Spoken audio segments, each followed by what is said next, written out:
bit about your journey?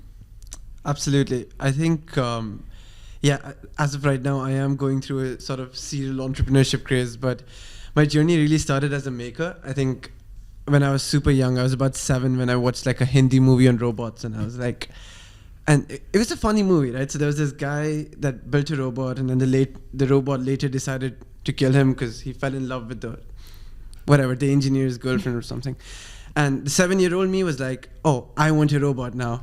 And that just sort of sparked the interest of making things. So I went home, had a computer, spent like a lot of time trying to just learn things online, didn't have a lot of resources back then. And I just sort of started on a journey from there of building circuits. And then later my family moved from India to the UAE. And that was like in 2013. And my school had like more resources. We had 3D printers, more circuits, and it just opened like a whole new horizon of possibilities of things that I could build. And I started building like more sort of serious projects. And like I was doing, dabbling in prosthetics and then, like you were saying, neuroscience. Yep. And from there came my first startup as well. So I was building, we were building these headsets that would track your productivity through the day by capturing your brain waves. And we would sort of tally that with your Google Calendar and run like an AI model on it to see what time of the day are you going to be the most productive and help you rearrange your calendar. So that I need that. I need that now. That's quite impressive. Yeah. So it literally just playing around with technology that I found interesting and I felt could like help people. And build that. And then during COVID was working on like a peer-to-peer learning platform. And then now we're building Pesa. Wow, that's great. amazing. That's great. Like, have you ever encountered this situation where some people are not productive the entire day? Oh yeah, I've been that person many times, really? honestly. Okay, yeah. Yeah. That might be quite challenging. Yeah, some days you just don't want to get out of bed. It's today's the day, I'm not doing anything. Yeah. Yeah. Wow. This battle fatigue thing, it's real. Yeah, and it's so interesting because we were talking about education. We were talking about like this journey of learning and how, much of the Web3 industry, they're going through a process where they have to go through a process of learning, and how education and learning is so important to really be successful in this space. And it's interesting to hear you talk. It sounds like you were just hungry to learn. Like you just wanted to know how things work and you dove in. And do you think that's part of the success or part of the process? No, absolutely. I think that is the most important part of like any young entrepreneur or maker, because like just constantly have to be learning, constantly have to be like exploring new fields, because we're just in a space where like I don't know what I want to be an expert in. I don't know what industry is going to be my industry right now.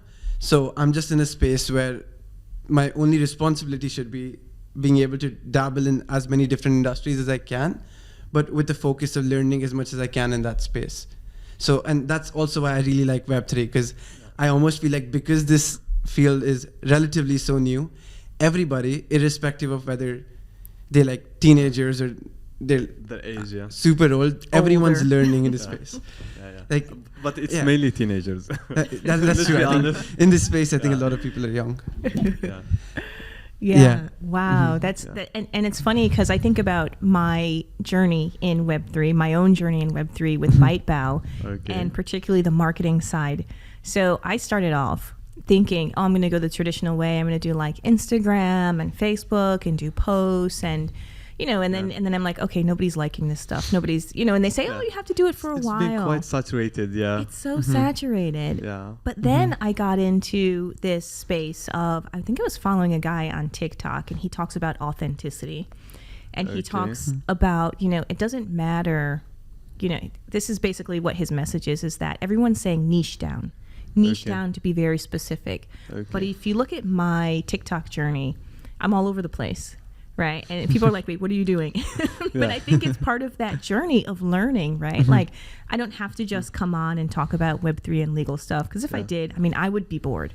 I would be bored. Yeah. So you may see me cooking. You may see me like getting my makeup done or like playing with my kids or something. And I think that's, I don't know what your thoughts are about that, Masad. Yeah, that's actually great, because like we need more different people, because, this generic kind of, because sometimes when I'm going through TikTok, I will see the same message or the same information from 10 different accounts, like Yeah. you know, three websites that feel illegal to know. Like, come on, like everyone knows them, so you know, it's not that catchy anymore.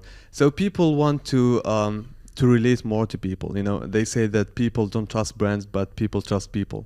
So if I see you like you are just another human being like me, so you have your social life, you have your family, you are cooking, so I can relate more to you. Like I can feel more comfortable that this person is not only about selling me something, but he's actually sharing his own life. So, you know, we can connect on that instead of being just, you know, in the position where you are trying to send messages to people like I am in high position and you are kind of ignorant. So I'm giving you just information.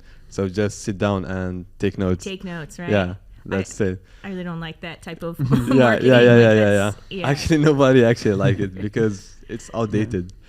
What about like influencer marketing? When I mean, I haven't seen much of it in the crypto and NFT space, but I know it is there, right? Yeah. Do you think that people respond a bit better to that than like this authentic self? Yeah. Actually, the influencer is quite controversial subject because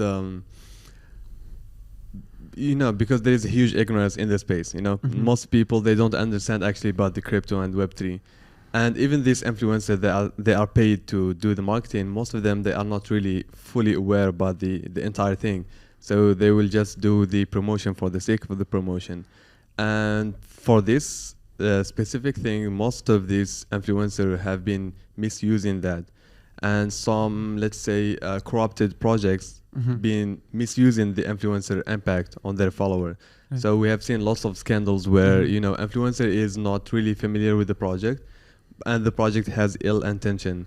So they will take chunk of that, you know, deposit of the users, and they will promote it to have more deposits and then just rug the entire thing. I think we had like a whole wave of like shit coins and then pump and dump schemes. And I think a lot of that was driven by TikTok and influencers where they're like, you guys are not going to believe this new coin and like 1000x return. And exactly. A lot of that coming up. And then I think it's nice that now that the markets have become more calm, that has sort of toned down as well. I think that was required very much in our space. Yeah, and there's such this glorification. One thing that I really don't like about it is there's such this glorification of the lifestyle. Like this crypto, like, oh, I made like, you know, 5 million and a lot of the influencers, my morning routine thing. Get ready with me. I mean, like, you know, you don't want to get ready with me because you won't like what you see. But like if, you know, like people post that and, you know, particularly in Dubai, right? It's like, you know, people on the yachts, you know, the women in the swimsuits. And is that even real? Like, it's not real. Let's face it. It's not real and it's not sustainable. Like you cannot live your life like you are living in the holidays. Literally. And most of those people, I mean, like the really rich people, they don't need to show off, you know, because they actually live it, so they don't have something to prove. But this kind of hungry new rich kind of thing, they are really trying to convince you that they are rich so they can have more deals and they have more higher, you know, reputation and, you know. Yeah, because like this was something that I was discussing with my CMO as well, that when we were trying to come up with our TikTok strategy, I was like, I don't know what kind of content's going to work, because like when we look at pages, the only content that's like really getting a lot of views from Dubai is like guys driving out like rented Lamborghinis or like people on yachts or something, right? So I'm like, I mean, I don't want to do that to make content, but like that seems to be the only thing that people are watching and sharing. It's actually working, So, I mean, like there has to be a balance. Like you don't want to be like fully stoic person, like you know, just boring person in the